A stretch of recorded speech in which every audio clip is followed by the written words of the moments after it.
day to YouTube, Facebooker people. Implications of God Part 2. We're going to get right into it. This one's going to be much shorter because last time I took 15 minutes of your time, and I am sorry about that. But today we're dealing with the reliability of the Bible. If we're going to have any implications of God, it's going to be coming from the Bible, so we need to make sure that it is true. So we got to start off with Jesus again, because last week we discovered that Jesus is the Son of God. But what does it matter if Jesus is the Son of God? Well, we're going to get right into it right away. He gives us reality. He can, due to his life and his testimony, he can tell us what is true, what is false, what is real, what isn't. And Jesus clears this up in John 18:37. "You are a king then," said Pilate. And I'm speaking in British accent because everybody in the Bible speaks with the British accent. Everybody knows that. Jesus answered, "You are right in saying I'm a king. In fact, for this reason I was born, and for this I came into the world, to testify to the truth. Everyone on the side of truth listens to me." Yes, Jesus sounds very proper and English. But did you catch what he said there? He said, "For this reason I came into the world, to testify to the truth." That was his purpose. So, what is the truth? Well, R.C. Sproul is a biblical apologetics person. He's a pretty cool guy. He defines truth as reality as God sees it. And I would very much go with what he says. But there is a biblical definition for the truth. And it's found in 1 John 5:6. "This is the one who came by water and blood, Jesus Christ. He did not come by water only, but by water and blood. And it is the Spirit who testifies, because the Spirit is the truth." So, if Jesus came to testify to the truth, then he was coming to testify to the Spirit, and the Spirit is the truth. Do you see what I'm going with right there? Yes, you do. Logic. Well, now, since we're dealing with the reliability of the Bible, we have the Holy Spirit. Awesome. But we need to know that roughly this whole... Let me get to Matthew to show you. That much of the Bible is true. Talking about the Old Testament here. We need to know that that is true because there's a lot of implications that come from that. So we're going to start out with the Old Testament because it's older, then we'll move on to the New Testament. Is the God of the Old Testament the God that Jesus was talking about as his Father? Well, let's answer that question. In John 8:54, Jesus replied, "If I glorify myself, my glory means nothing. My Father, whom you claim as your God, is the one who glorifies me." Did you see what he said there? He said to the Jews, possibly Pharisees in this chapter, that my Father, whom you claim as your God, is the one who glorifies me. So the Jews believed in the Old Testament God. So that means that Jesus' Father is the one of the Old Testament.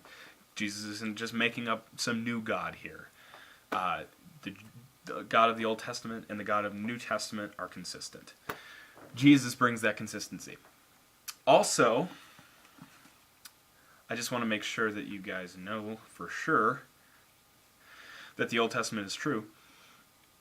This is 1 Peter chapter 1, verse 10. "Concerning this salvation, the prophets who spoke of the grace that was to come to you searched intently and with the greatest care," 11, "trying to find out the time and circumstances to which the Spirit of Christ in them was pointing when he predicted the sufferings of Christ and the glories that would follow." Did you see what Peter said there? He said that the Spirit of Christ in them was pointing to the glories that would follow. So he's talking about the prophets here, and they had the Holy Spirit, and the Spirit is truth. So they were talking about true things. So we can definitely make sure that the Old Testament is true. So how about the New Testament? Is it true? Is it accurate? Yes, it is.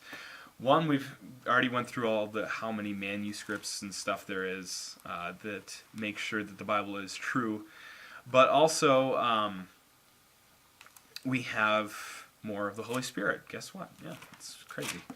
So I'm going to go to not First John, because 1 John doesn't have 14 chapters. It only has 5. John 14, 16 through 18. And I will ask the Father, and he will give you another counselor to be with you forever, the Spirit of truth. The world cannot accept him, because it neither sees him nor knows him. But you know him, for he lives with you and will be in you. I will not leave you as orphans, I will come to you. Did you see what he said there? This is Jesus speaking to his disciples. And Jesus lived with his disciples, and in verse 17, he says, for he lives with you and will be in you. This statement clarifies that Jesus is the Holy Spirit, as the Holy Spirit is Jesus, as Jesus is God, as God is Jesus, as God is the Holy Spirit. Makes sense to you. He also says, I will not leave you as orphans, I'll come to you. So it's the Holy Spirit that's coming in and telling these people who wrote the New Testament, which would be Paul, Luke, Peter, I already said Paul, John,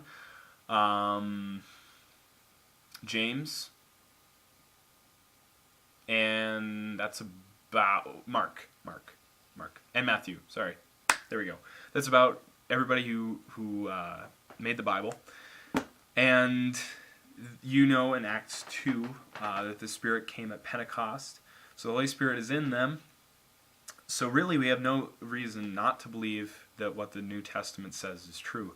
Because that would mean that God is willingly letting all these people lie about him. And then they're found to be false witnesses of God. But here's the thing. We can trust also that this is true because their entire theology was based off of Jesus' life. And since the Holy Spirit came, then it makes sense because the Holy Spirit's not going to tell them something that isn't true because the Spirit is truth. So, one, we know that Jesus is the Son of God by his death and resurrection, but then we can also be sure of all these things by the Holy Spirit. So I suggest if you don't have the Holy Spirit, you get with him, message me if you need to talk about that. More next week. Goodbye.